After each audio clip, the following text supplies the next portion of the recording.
Hello everyone. हमारा जो हमने रिवीजन कंप्लीट कर लिया था वो कर लिया था वर्क एनर्जी एंड पावर। इसके बाद हमारा अगला चैप्टर हम लेते हैं रिवीजन में, वो है थर्मोडायनेमिक्स, जो कि 11th चैप्टर है हमारा फिजिक्स न्यू बुक के अकॉर्डिंग। ये चैप्टर काफ़ी इम्पोर्टेंट है फिजिक्स के लिए भी, और ये इनके इसके कुछ टॉपिक्स केमिस्ट्री से भी रिलेटेड है। तो ये चैप्टर दोनों के लिए कवर हो जाएगा इसी में। तो हमारा पहला टॉपिक आता है जीरोथ लॉ। इससे पहले एक चीज हम डिस्कस करते हैं, वो है थर्मल इक्विलिब्रियम। थर्मल इक्विलिब्रियम क्या होता है? मान के चलो हमारे पास एक कंटेनर है, इसकी वॉल है डायथर्मिक वॉल है। इसकी डायथर्मिक मीन जिससे हीट आपस में ट्रांसफर नहीं हो सकती।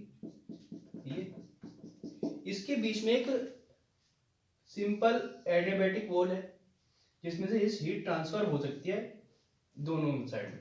ये है कंटेनर ए, ये है कंटेनर बी। जो कंटेनर ए का हमने टेम्परेचर यहाँ पे रखा है वो मान के चलो हमने 50 डिग्री सेल्सियस लिख लिया, और इस कंटेनर का इस वक्त टेम्परेचर है 40 डिग्री सेल्सियस। ये है। अब थर्मल इक्विलिब्रियम क्या कहता है? If we have two containers A and B in a diathermic bowl container, then the temperature of greater column is transferred to the lesser than the temperature। मतलब जिस column का temperature ज्यादा होगा वो दूसरे में ट्रांसफर हो जाएगा। मतलब अगर बीच में डायथर्मिक वॉल ना हो तो, ये कंडीशन ना हो तो डायथर्मिक वॉल उसके लिए होती है। अगर यहाँ से हीट इधर ट्रांसफर हो जाएगी, यह आ जाएगी, यहाँ 10 डिग्री सेल्सियस की हमें कमी दिख रही है तो हमने यहाँ से 10 डिग्री सेल्सियस ले लिया। तो जैसे ये इधर जाएगा इधर भी 40 डिग्री सेल्सियस जाएगा और इधर भी 40 डिग्री सेल्सियस। तो ये दोनों इक्विलिब्रियम स्टेट में आ गए, इधर भी 40 इधर भी 40, ये इक्विलिब्रियम है। और क्योंकि इसमें टेम्परेचर का एक्सचेंज हो रहा है और टेम्परेचर वर्क रिलेट होता है थर्मल से, तो ये है थर्मल इक्विलिब्रियम। तो समझ आया? ये था थर्मल इक्विलिब्रियम। मैंने इसलिए बताया क्योंकि जीरोथ लॉ में इसका यूज है। तो हम अपना जीरोथ लॉ देखते हैं।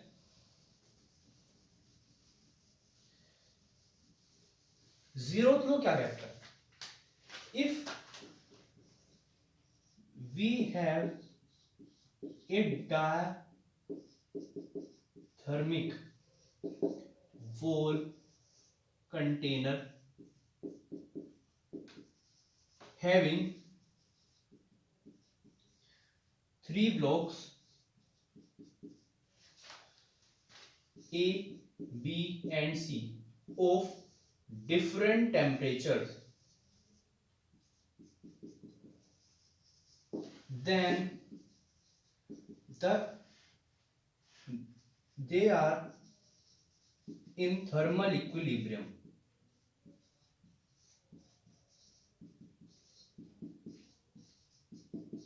मतलब हमारे पास एक डायथर्मिक वॉल कंटेनर है, ये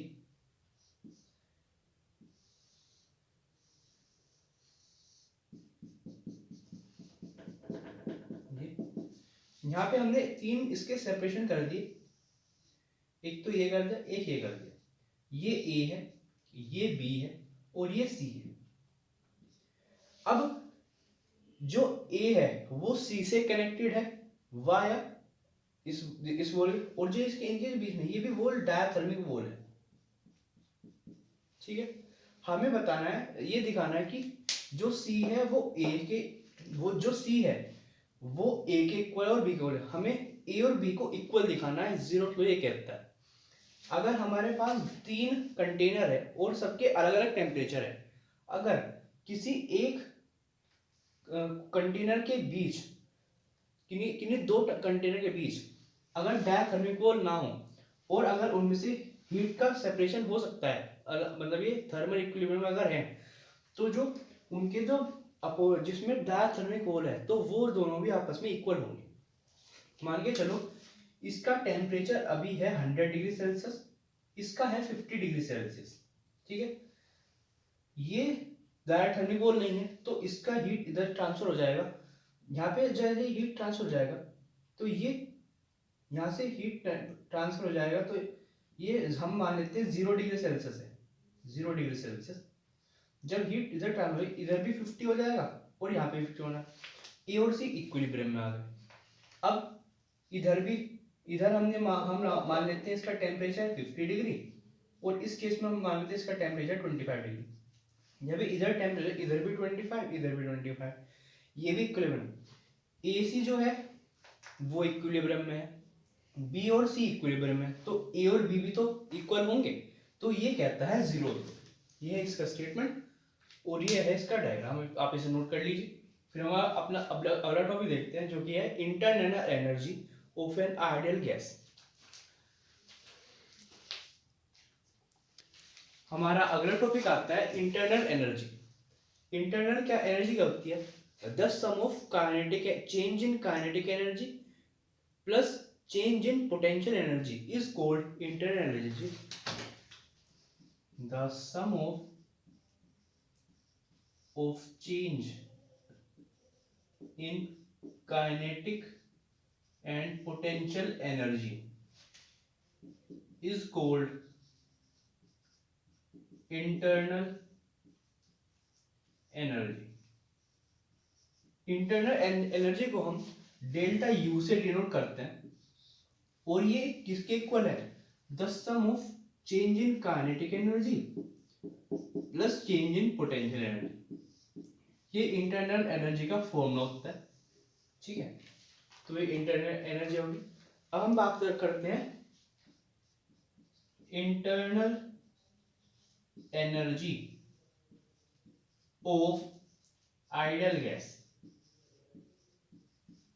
यहाँ पे जो काइनेटिक एनर्जी है वो तो टेम्परेचर को दिखाएगी कि कितना एनर्जी टेम्परेचर में चेंज हो रहा है, और जो यहाँ पे पोटेंशियल एनर्जी है वो दिखाएगी वॉल्यूम में कितना चेंज हो रहा है गैस के। तो यहाँ पे अगर हम जब अगर ये आइडियल गैस है तो गैस है वॉल्यूम एक तरह का, इसमें वॉल्यूम में चेंज आएगा, तो जब चेंज आएगा तो पोटेंशियल एनर्जी 0 हो जाएगी। तो जब ये 0 हो जाएगी तो जो चेंज इन इंटरनल एनर्जी है वो चेंज इन काइनेटिक एनर्जी के इक्वल हो जाएगी। तो ये हमारा स्टेटमेंट क्या, that is change in internal equal to change in kinetic energy. ये है इसका रिलेशन, इसे आप नोट कर लीजिए। फिर हम अपना अगला टॉपिक देखते हैं, वो है इंडिकेटर डायग्राम। फिर इनके बिहार पे हम साइक्लिक और नॉन साइक्लिक प्रोसेस डिस्कस करते हैं, आप इसे नोट कर लीजिए। हमारा अगला टॉपिक है इंडिकेटर डायग्राम। इंडिकेटर डायग्राम क्या होता है? जो टेम्परेचर और प्रेशर और वॉल्यूम में चेंज का इंडिकेट करता है। इंडिकेट मतलब इस कुछ दिखाता है। यहाँ पे दो आते हैं इंडिकेटर डायग्राम, जब ड्यूरिंग एक्सपेंशन हो रहा हो और जब कंप्रेशन हो रहा होगा। एक्सपेंशन के केस में हम लेते हैं, ये होते हैं पीवी डायग्राम, इधर पी होता है इधर वी होता है वॉल्यूम। जब प्रेशर P1 से P2 से P1 है उस समय जो कंप्रेशन होगा वो इस डायरेक्शन में होगा, इस डायरेक्शन में, और जो वॉल्यूम है वो V1 से V2 होगा। इसमें प्रेशर तो इधर कम हो रहा है और लेकिन वॉल्यूम बढ़ रही है, तो ये आ जाएगा P1 V1 P2 V2। ये है ड्यूरिंग एक्सपेंशन। अब है कंप्रेशन, कंप्रेशन में इसका रिवर्स हो जाता है, तो ये रिवर्स है, आप इसे नोट कर लीजिए। फिर इसी में हम समझते हैं साइक्लिक और नॉन साइक्लिक प्रोसेस। अब इसमें हम देखते हैं साइक्लिक प्रोसेस। साइक्लिक प्रोसेस क्या होती है? जब कोई भी चेंज, कोई भी टेम्परेचर जब वो इनिशियल पोजीशन पे वापस आ जाएगा during the complete one cycle is called cyclic process. जैसे यहाँ पे ये इस डायरेक्शन में जा रहा है, इसमें प्रेशर और वॉल्यूम का रोल है। अगर ये अपनी एक साइकिल ऐसे कंप्लीट कर लेता है तो उसे हम साइक्लिक प्रोसेस कहते हैं, और अगर ये अपनी कंप्लीट नहीं करता साइक्लिक प्रोसेस इधर से इधर होती है और इधर से इधर नहीं होती। तो ये तो साइक्लिक प्रोसेस है। नॉन साइक्लिक प्रोसेस क्या होता है, जहाँ पे इनिशियल पोजीशन पे वो रिटर्न वापस नहीं हो सकता, ये है नॉन साइक्लिक प्रोसेस। तो हम लिख देते हैं cyclic process.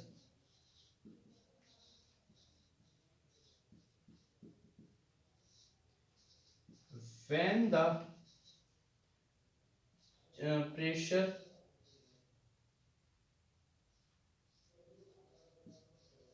and volume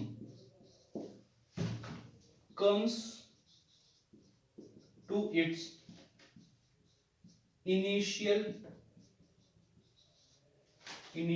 point after covering a distance, ये है cyclic process. Non cyclic process क्या है?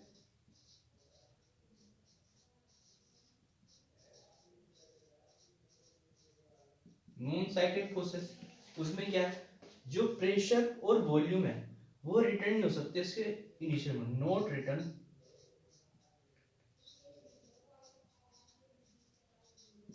To its initial point. ये है साइक्लिक और नॉन साइक्लिक प्रोसेस, आप इसे नोट कर लीजिए। अब हमारा अगला टॉपिक आता है work done during expansion. Expansion के दौरान जो वर्क डन हमने लगाया उसका हम फॉर्मूला डेराइव करेंगे। हमने मान लिया हमारे पास एक सिलेंडर है जिसकी वॉल है डायाथर्मिक, इसकी वॉल्स हैं, इसमें हमने गैस फिल करी,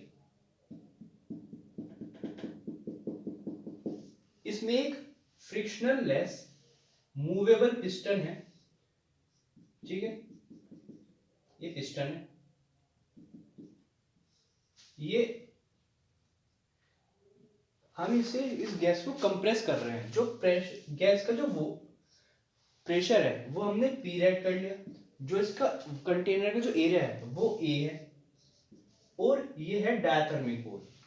जब ये हम पिस्टन को इस पे फोर्स लगाएंगे, वर्क करेंगे, तो इसे गैस को कंप्रेस करेगा, लेकिन जो गैस है वो भी प्रेशर लगाएगी इसे अपवर्ड मूव करने के लिए। तो जो पिस्टन है ये फ्रिक्शनल लेस है, ये ऊपर और नीचे हो सकता है। तो जब हम फोर्स लगाएंगे ये थोड़ी सी अपवर्ड ऊपर हो जाएगी, यहाँ पे ऐसे, ये इसने डेल्टा एक्स डिस्टेंस कवर कर, जब गैस प्रेशर लाएगी इसे इतना मूव कर दी, ठीक है, तो इतना डिस्टेंस उसने कवर करा। तो हमें वर्क डन बताना है इस पॉइंट से इस पॉइंट तक कि कितना वर्क डन हुआ फोर्स के रिस्पेक्ट में। तो लिख देते हैं हम, consider a cylinder of diathermic wall filled with a gas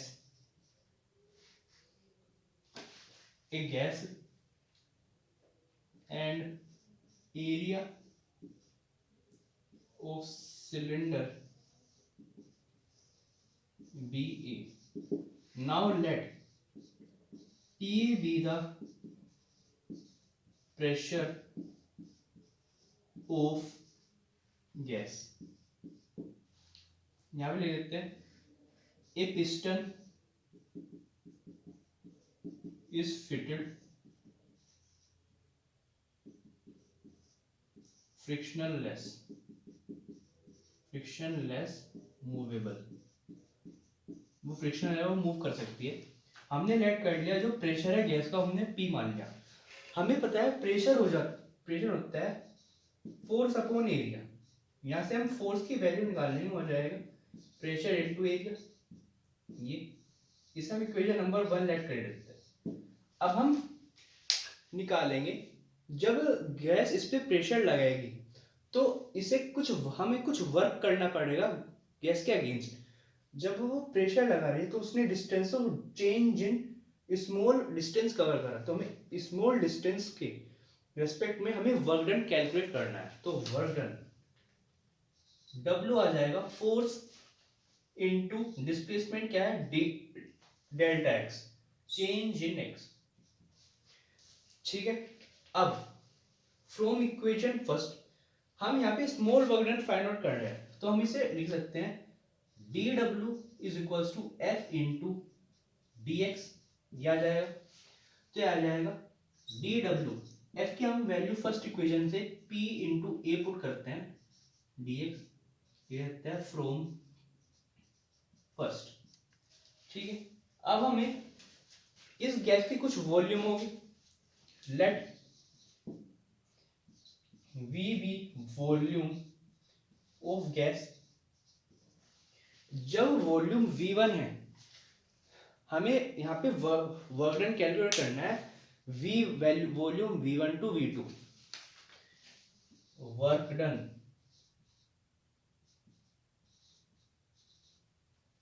in volume V1 to V2।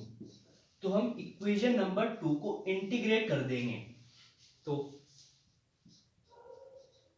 Integrate equation 2, तो इंटीग्रेशन डी डब्ल्यू 0 से W is equals to integration P A into d x, limits V1 to V2। ये आ गया, आप यहां तक इसे note करिए।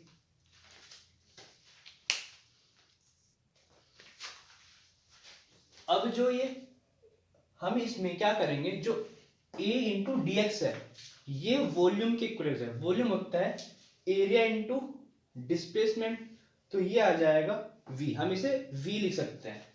तो ये आ जाएगा इंटीग्रेशन 0 से W d W is to integration V1 से V2 PV, और PdV से लिख सकते हैं। तो इसे इंटीग्रेशन कर देते हैं हम, आप इसे नोट कर लीजिए, मैं यहाँ पे कर देता हूँ। आ जाएगा इंटीग्रेशन, ये हो जाएगा डी डब्ल्यू का W, लिमिट 0 से W इज इक्वल्स टू, यहाँ पे P कॉन्स्टेंट है, बाहर आ जाएगा P, अंदर बच जाएगा खाली V, V1 से V2।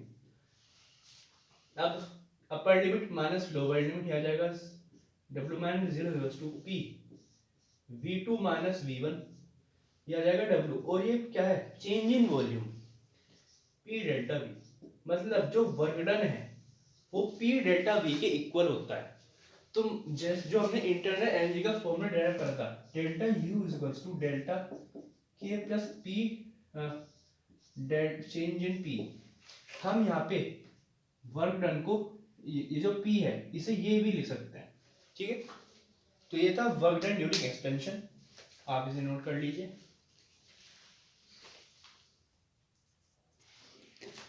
हमारा अगला टॉपिक है first law of thermodynamics. First law of thermodynamics क्या कहता है, अगर हम किसी सिस्टम को हीट प्रोवाइड कर रहे हैं, तो जो वो उसमें जो इंक्रीज इन इंटरनल एनर्जी होगा और चेंज इन वर्क डन होगा, वो सम होगा, जो हीट है वो सम होगा change increase in internal energy और चेंज इन वर्क डन। मतलब अगर हमारे पास एक कंटेनर है, डायथर्मिक बोल, ये इसमें गैस फिल है, अगर हम इसे हीट करते हैं, हीट प्रोवाइड करते हैं, तो ये कहता है जो चेंज इन हीट है, ये हीट प्रोवाइड कर रहा है, वो इक्वल होगा sum of change in inter energy plus change in work done के। ये है फर्स्ट लॉ ऑफ थर्मोडायनेमिक्स, हम इसे लिख देते हैं according to law the change in energy change in heat is equal to sum of increase in internal energy and work done,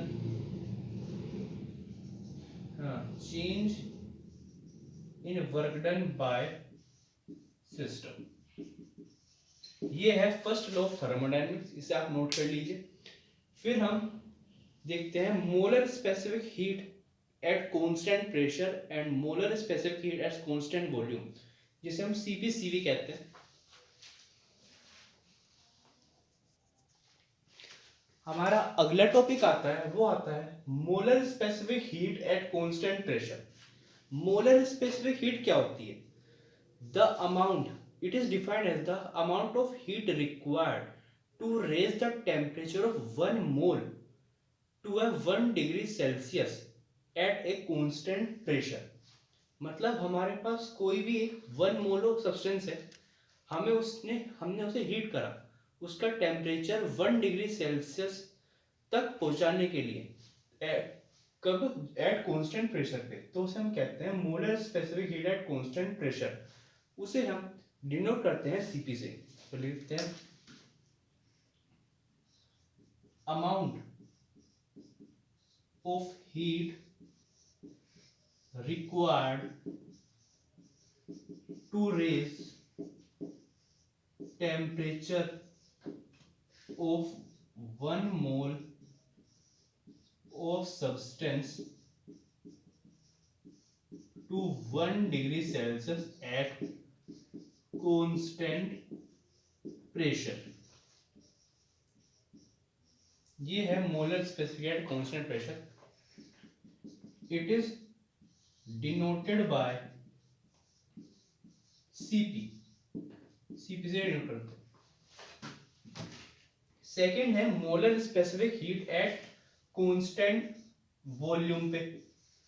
उसमें क्या है, डेफिनेशन सेम रहेगी, बस प्रेशर की जगह वॉल्यूम एट कांस्टेंट वॉल्यूम आ जाएगा, और उसे हम डिनोट करते हैं, डिनोटेड बाय सीवी।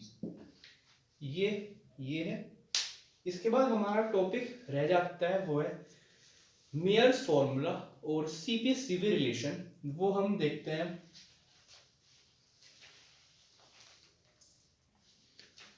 तो हमारा अगला टॉपिक आता है, वो आता है सीपी सीवी रिलेशन और मेयर्स फॉर्मूला।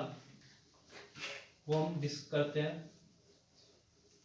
ये हमारा इस वीडियो में लास्ट टॉपिक होगा। फिर जो बाकी के टॉपिक्स होंगे वो हम अगली वीडियो में डिस्कस करेंगे। आ जाएगा सीपी सीवी रिलेशन, ब्रैकेट में ले सकते हैं मेयर्स फॉर्मूला। हम कंसीडर करते हैं, consider 1 mole of a substance, 1 mole of ideal gas is to be heated by a change in its temperature from delta T. Consider 1 mole of ideal gas is heated to change temperature by delta T। हमने यहाँ पे ideal gas की क्यों, ideal gas की condition property होती है non viscous and incompressible. मतलब ना तो वो कंप्रेस हो सकता है और वो नॉन विस्कस होता है, इसलिए हमने आइडियल गैस की। बाकी जो भी गैस होती है वे विस्कस प्रॉपर्टी शो करते हैं और इनकम्प्रेसिबल भी होती हैं, वे कंप्रेस हो सकती हैं, जैसे nitrogen compressed natural gas CNG ये होती है, एलपीजी कंप्रेस है। लेकिन जो आइडियल गैस होती है वे नॉन विस्कस होती है और इनकम्प्रेसिबल होती है, इसलिए हमने यहाँ पे आइडियल गैस ली है। तो स्टार्ट करते हैं। अकॉर्डिंग टू फर्स्ट लॉ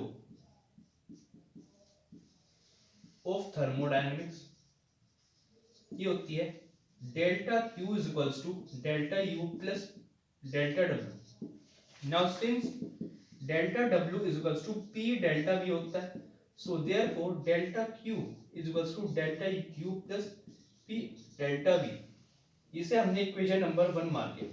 ठीक, now now delta Q amount heat is used to change volume, to change it at constant volume।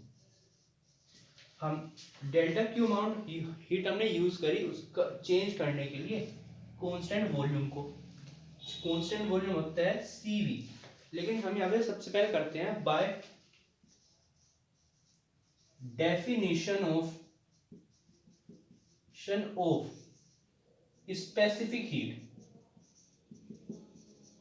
Specific heat होती है delta Q equals to m delta T, ये होती है। अगर हमारे पास जो सही वो होती है जो डिवाइड बाय यहाँ पे सी भी आ जाता है। ठीक है, सी आ जाता है। जब हमसे एक्सचेंज करेंगे तो ये आ जाएगा C is equals to delta Q into delta T upon M delta M. लेकिन हमने जो मोल है वो 1 मोल लिया है, तो जब यहाँ पे एम लिखेंगे तो ये आ जाएगा C is equals to delta Q delta T, ये आ जाएगा। आप इसे याद तक नोट करिए। नाउ तो ये आ गया C V is equals to delta Q divide by delta T. ये जो है एट कांस्टेंट वॉल्यूम है, तो भी वॉल्यूम है। तो हम यहाँ करते हैं आगे। अब फ्रॉम इक्वेशन फर्स्ट इक्वेशन से हम यहाँ पे डेल्टा क्यू की वैल्यू पुट करते हैं, जो कि है Cv is equals to delta U upon delta T.